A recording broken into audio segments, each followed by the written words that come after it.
господина Молдобекова, директора КГУ в Туркестанской области, уволили за то, что он в Акимате был на встрече с депутатами Мажилиса.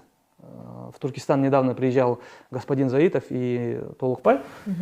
Ну, им огромное спасибо, что они на эту проблему обратили внимание и подняли на уровень Мажилиса о коррупции в Туркестанской области. Но за то, что он с ними встретился в Акимате, его уволили.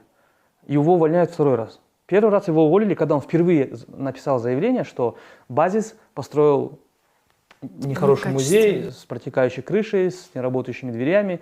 Я сам был в этом музее, убедился. Ну, стыдно, что за 3 миллиарда такие объекты у нас есть. И плюс еще там потом Акимат выделил 1 миллиард тенге на то, чтобы этот музей оснастить.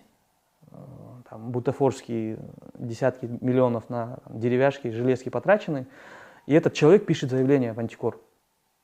При этом в итоге Антикор возбудил уголовное дело против него. То есть сейчас мы ждем, когда дело, которое Антикор возбудил против заявителя, пойдет в суд. При этом он его не защищает как заявителя по другим делам, и его же обращение повернул против него. И это Туркестанская область.